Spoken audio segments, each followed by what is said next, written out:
তো আজকের রেসিপি হলো আমার বাসন্তী পোলাও। তো তার জন্য আমি চালটাকে বেশ ভালো করে 3 থেকে 4 বার ধুয়ে জল ঝরাতে দিয়েছি। এবারে আমি চালটাকে একটা থালার মধ্যে তুলে নেব। থালার মধ্যে তুলে একটু এরকম ছড়িয়ে রাখবো।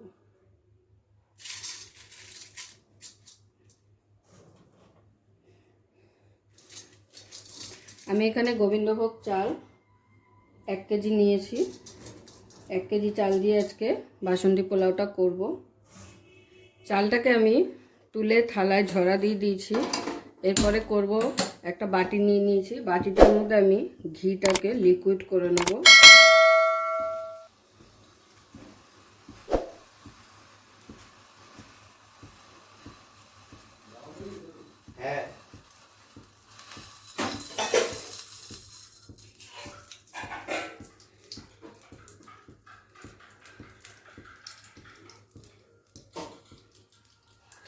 ঘিটাকে কেন আমি লিকুইড করে নিচ্ছি সেটাও বলবো।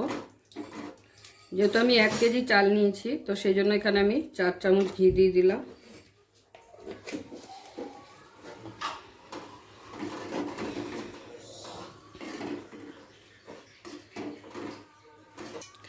ঘিটাকে লিকুইড করার কারণ হচ্ছে ঘিয়ের মধ্যে আমি হলুদটাকে মিশিয়ে নেব ভালো করে। তাতে কি হবে, হলুদটা খুব সুন্দরভাবে একদম লিকুইড হয়ে যাবে ঘিয়ের সাথেও, আর তাতে চালটাতে মেশাতেও খুব সুবিধা হবে। তো এখানে আমি 1/4 চামচের 3 চামচ হলুদ দিয়ে দিয়েছি। তো দেখুন, হলুদটা দেওয়ার পরে খুব সুন্দরভাবে কিন্তু হলুদটা মিশে গেল ঘিয়ের সাথে। এইবারে এই ঘিটাকে দিয়ে আমি চালটাকে ভালো করে মেখে নেব। এতে করে বাসন্তী পোলাওটা যে হবে তার কালারটা খুব সুন্দর আসবে। তো এবারে আমি এই ঘিটাকে এই চালের মধ্যে দিয়ে দিচ্ছি। ঘিটা যেহেতু গরম রয়েছে, তো ওই জন্য আমি একটা চামচ দিয়ে চালটাকে ভালো করে মাখিয়ে নিচ্ছি। তো দেখুন, ঘিটাকে খুব ভালোভাবে আমি চালের সঙ্গে মাখিয়ে নিয়েছি। এরপরে দিয়ে দেবো এর মধ্যে কিছুটা আদা বাটা আর কাঁচা লঙ্কা বাটা। আপনারা চাইলে এই দুটোকে একসাথেও পেস্ট করে নিতে পারেন। আর দিয়ে দেবো কিছুটা গরম মশলা।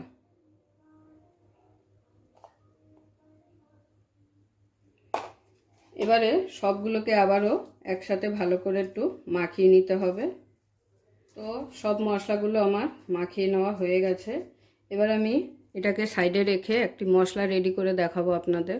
তো এবারে আমি যেই পাত্রে করব সেই পাত্রটি আমি গ্যাসে বসিয়ে দিয়েছি।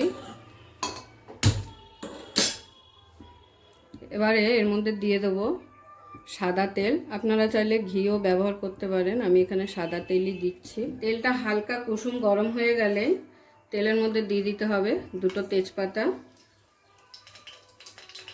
4টে এলাচ,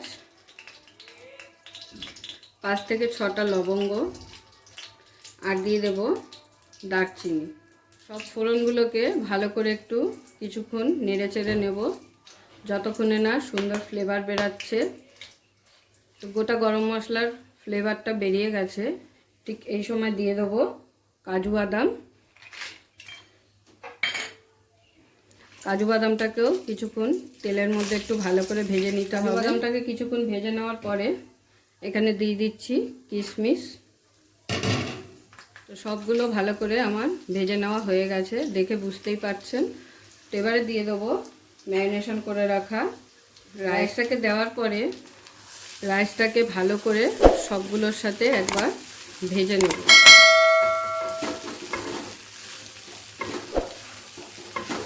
এই সময় গ্যাসের ফ্লেমটাকে একটু মিডিয়ামে রাখতে হবে যাতে পুড়ে না যায়।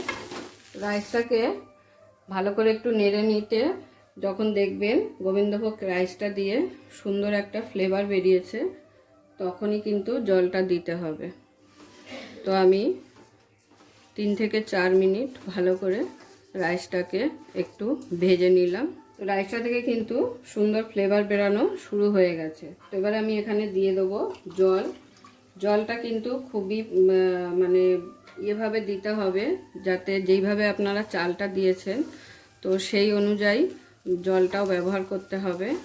আপনারা যদি মেজারিং কাপের মাপে চাল দিয়ে থাকেন তো মেজারিং কাপের 1 কাপ চাল দিলে সেখানে 2 কাপ জল ব্যবহার করতে হবে। আমি এটা মেপে যেহেতু রাইসটা দিয়েছি তো এটা মেপেই আমি জলটা দিচ্ছি।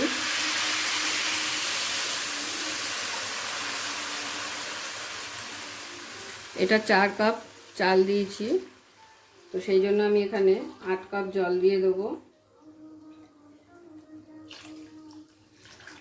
জলের পরিমাপটা যদি ঠিক না থাকে তাহলে কিন্তু রাইসগুলো গলে যেতে পারে।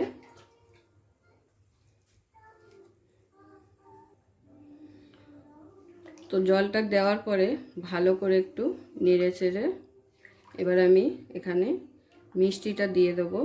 জল দেওয়ার সাথে সাথেই মিষ্টিটা যদি দিয়ে দেওয়া হয় তাহলে মিষ্টিটা খুব ভালোভাবে মিশে যাবে রাইসের সাথে। আমি এখানে চিনির গুঁড়ো দিয়ে দিলাম। আপনারা চাইলে এখানে গোটা চিনিও দিতে পারেন। আমার যেহেতু চিনির পেস্টটা করা রয়েছে তো সেই কারণে আমি এখানে চিনির পেস্টই দিলাম, গুঁড়ো চিনি।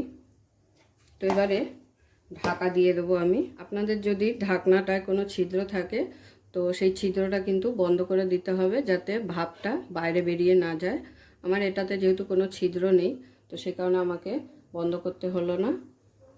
ঢাকা দিয়ে 10 থেকে 12 মিনিট আপনাদের এটাকে রাখতে হবে।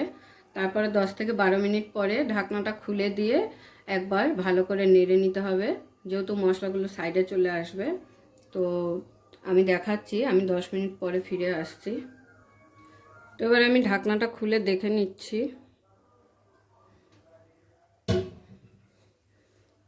প্রায় 10 থেকে 15 মিনিট পর আমি ঢাকনাটা খুললাম। তো দেখুন জল কিন্তু সব টেনে গেছে আর সুন্দর ঝরঝরাও হয়ে এসেছে, এই যে দেখে বুঝতে পারছেন। তো এবারে আমি এটাকে নাবিয়ে একটা প্লেটে সার্ভ করে নেব। লঙ্কা বাটা তো আমি দিয়েছিলামই, আর সাথে কটা কাঁচা লঙ্কাও চিড়ে দিয়ে দিয়েছিলাম। আপনারা যদি বেশি ঝাল খেতে পছন্দ না করেন তো কাঁচা লঙ্কা চিড়ে দেওয়াটা স্কিপ করে যেতে পারেন। তো একটু জল জল ভাব আছে, ঠিক এই পজিশনেই এটাকে নামিয়ে নিতে হবে, না হলে পরে গায়ে গায়ে লেগে যাওয়ার সম্ভাবনা থাকবে। থালাতে জুড়ো দিলেই এটা কিন্তু একদম ঝরঝরা হয়ে যাবে।